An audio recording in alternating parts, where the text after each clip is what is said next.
জাতীয় সংসদের সংরক্ষিত নারী আসন বণ্টন নিয়ে জোট রাজনীতিতে বইছে নতুন হাওয়া। সমীকরণ বদলাতে শুরু করেছে বাংলাদেশ জামায়াতে ইসলামী ও জাতীয় নাগরিক পার্টি বা এনসিপির মধ্যে। গুঞ্জন শোনা যাচ্ছে, জোটের স্বার্থে নিজেদের নারী আসন ছেড়ে দিতে পারে জামায়াত। কিন্তু কেন এই নমনীয়তা, আর কারা আসছেন নতুন নেতৃত্বে?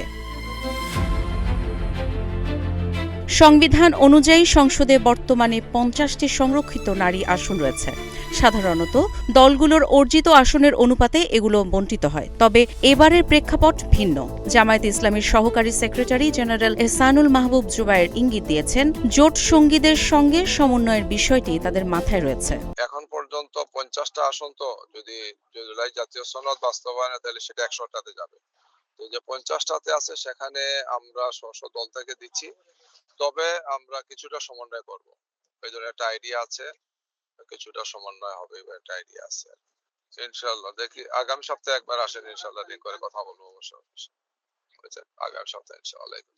রাজনৈতিক বিশ্লেষকরা বলছেন, এককভাবে প্রার্থী দেওয়ার শক্তি থাকলেও কৌশলগত কারণে এনসিপির মতো ছোট দলগুলোকে জায়গা করে দিতে চায় জামায়াত। এতে জোটের ভেতরে ভারসাম্য যেমন বজায় থাকবে, তেমনি নারী নেতৃত্বও আসবে নতুনত্ব।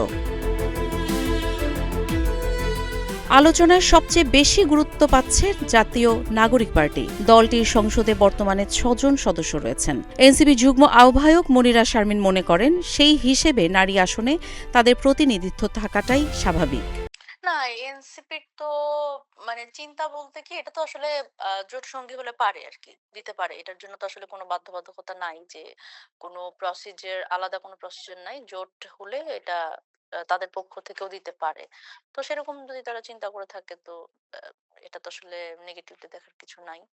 কারণ সংসদে, হ্যাঁ, সংসদে তো আসলে আমাদের আমাদের যেহেতু ৬ জন এমপি, তো সেই জায়গা থেকে তো আমাদের একটা পাওয়ার কথা। তো জামাতের পক্ষ থেকে তারা যদি ওরকম আ মনে করে যে তাদের আ আমাদের পক্ষ থেকে তারাও হয়তো মনে করতেছে যে সংসদে আমাদের হয়তো উপস্থিতি আরেকটু বেশি হলে ভালো হতো। এইরকম চিন্তা থেকে তারা এরকম চিন্তা করে থাকতে পারে। শোনা যাচ্ছে, নাহিদ ইসলাম, আসিফ মাহমুদ ও আরিফুল ইসলাম আদিবদের মতো শীর্ষ নেতাদের সাথে আলোচনার পরেই আসবে চূড়ান্ত সিদ্ধান্ত। বিষয়টিকে ইতিবাচক হিসেবে দেখছেন বিশ্লেষকরা। ঢাকা বিশ্ববিদ্যালয়ের অধ্যাপক ডক্টর দিলরওশন জিন্নাত আরা নাজনীনের মতে, এনসিপি মূলত তরুণদের দল। আন্দোলন থেকে উঠে আসা এই আধুনিক ও সংস্কারমুখী নারী নেত্রীরা সংসদে গেলে নীতি নির্ধারণের নতুন মাত্রা যোগ হবে। এনসিপি তো ইয়াং তরুণদের দল। এখানে অনেক ভালো ভালো নেত্রী আছে যারা জুলাই আন্দোলনের সঙ্গে সরাসরি সম্পৃক্ত ছিল। জামাত যদি সত্যি সত্যি ছাড় দেয় এবং এদের থেকে যদি একজন দুজনও যদি সংসদে আসে সংরক্ষিত আসনে, আমার মনে হয় যে এরা একটা ভালো নিজেদের অবস্থান তৈরি করতে পারবে এবং ভালো একটা অংশগ্রহণ করতে পারবে। কারণ এদের আইডিয়াটা স্বচ্ছ, চিন্তা ভাবনা স্বচ্ছ। এরা দেশের ভালো চায় এবং এরা অনেক ভালো একটা যুদ্ধ করেছে। তো আমার মনে হয় যে এটা খুব ভালো হবে। এটি শুধু আসন ভাগাভাগি নয়, বরং ভবিষ্যতে বড় দলগুলোর গ্রহণযোগ্যতা বাড়ানোর একটি রাজনৈতিক কৌশলও হতে পারে।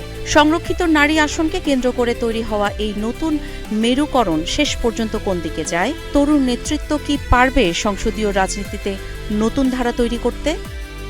কাজী ইশরাত জাহান দৃষ্টি, নাগরিক প্রতিদিন।